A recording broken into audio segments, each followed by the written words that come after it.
I'll move on now to the functions of language, right? So last week we were talking about how language can perform a variety of roles, and one of them we explored was the role of language to preserve culture, to reconcile, to do stuff like that, which is why we went into the indigenous spiel here. But we also talked about other stuff, right? Language helps us share ideas. Language helps us express emotions, etc. We looked at a lot of things, right? Language can do a lot of things, and there's probably an infinite list of things language could do. You probably couldn't memorize them all. So, the study design instead makes our life easier. And instead of having these infinite lists of things that language can do, they only ask us to know 6 functions of language. And this was developed by Roman Jakob. Wait, I think it's this. I might be wrong. Let me check. I think that's it. Roman Jakob Shevin, and that was in 1960. And that's the guy right there. So there's 6 functions of language, right? So it's the first one. I'll quickly just list them. Referential function. Emotive function. By the way, listen in. I know you guys might have done this in class, but there's a lot of stuff which is relevant to 3-4 as well, which are sort of extensions. Poetic.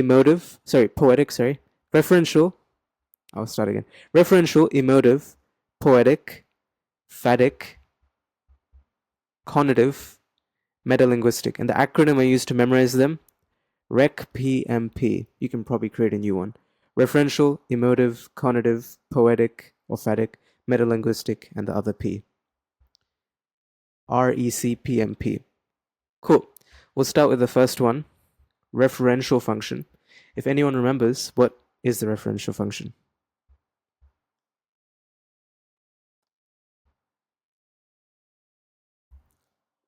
Yep. So it helps us convey information, right? And that manifests in a variety of ways. We looked at that last week, right? And the main thing about the referential function is that it helps us present something as factual and as objective, even if what you're saying is false, right? So the example I think I gave last week was like water boils at 50 degrees. Clearly, we know that's wrong, but you present it as a fact, right? So you make it sound factual and objective. You make it sound like a statement of fact rather than like a question or a command, right?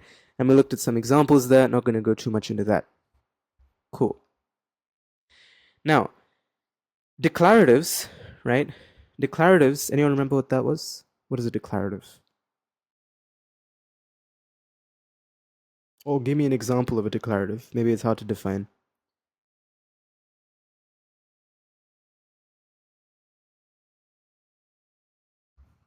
Yeah, it basically states a fact, right? Water boils at 100 degrees. Stuff like that. Or this is a class, right? These are statements of fact, right? This is a class full stop. It's a statement of fact. That's a declarative sentence. We'll talk about metalanguage in a future class, but just have that in mind. This is called a declarative sentence. Now, a trap that a lot of year 12s fall into is that whenever a question asks, identify the referential function and give us an example, they pick a declarative sentence and moves on. The unfortunate truth is the whole state knows that, right? Every single person, when a question asks, find referential function, everyone's going to pick a declarative sentence, right? You need to find other ways to talk about the declarative function. You need other examples or other metalanguage terms to sort of justify why a text is referential, right? You don't always want to talk about declarative sentences because this is the one that everyone will pick, right? An extension, therefore, is 3 different metalanguage terms. These are metalanguage terms that I want to slowly introduce you to that help convey information, right? The first one is proper nouns, right? Proper nouns name specific. I'm going to type this. My thing is so slow. Proper nouns name specific people. Name specific people, places, or things, right? Allowing us to pinpoint exactly what we are talking about, right? So proper nouns, and typically they start with a capital letter, right? So things like place names like Melbourne, right? names of people, like Manali, right? These are proper nouns, right? So they tell us about, or they name people, places, or things, and they start with capital letters.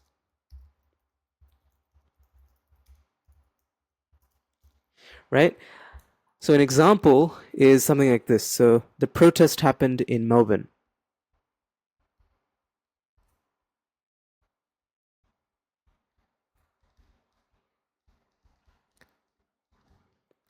Like if a question asked, find the referential function, most people would say the declarative sentence shows that it's referential, but a higher level student would say the proper noun Melbourne conveys information about, what does this pronoun, oh sorry, what does this proper noun convey information about?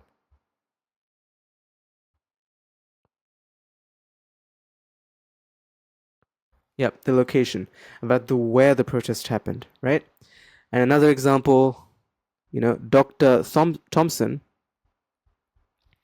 published the research,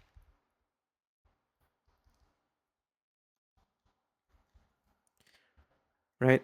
And this tells us about who published it, Dr. Thompson. So this is also conveying information, right? So this one's conveying information about the where. This one's conveying information about the who did it, right? Cool. And so these convey information, right? So it fits the definition of what a referential function is. These convey information. Things like, which protest, or where it happened, which person, right? If they told us where he published it, like in the Lancet, which is a science journal, also that's a proper noun. So it also tells us information about which publication or which journal, right? And these all give referential information, right? Does that make sense? Can I get a why? As to why these proper nouns convey information. Cool. Second one, conjunctions. There's a very technical definition, but we're going to worry about that later. For now, just think about conjunctions as words that connect ideas. To add detail, show contrast, explain cause and effect,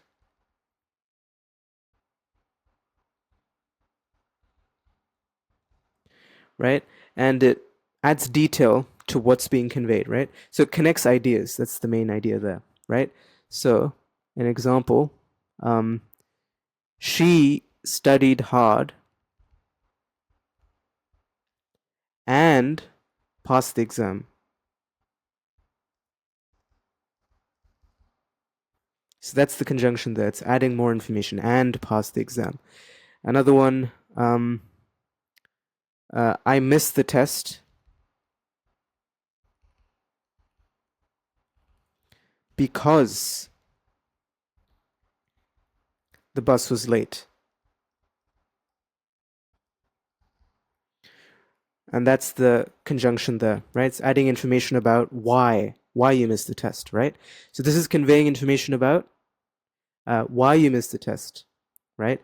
This is conveying additional detail about, she studied hard and what else did she do, right? So these conjunctions also help us convey detail, right? Hopefully you get the point of the referential function. It's anything and everything that conveys some sort of information, right? So these help us to layer meaning, right? We express reasons, we express conditions, we express consequences to things, right? And that's what the conjunctions help us do. Does that make sense? YN.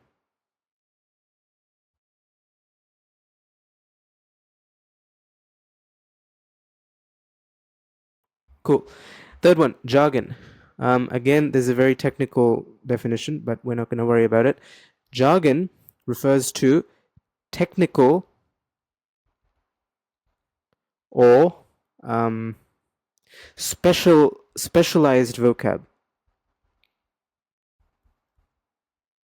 used in specific fields. I hope you've heard about fields before.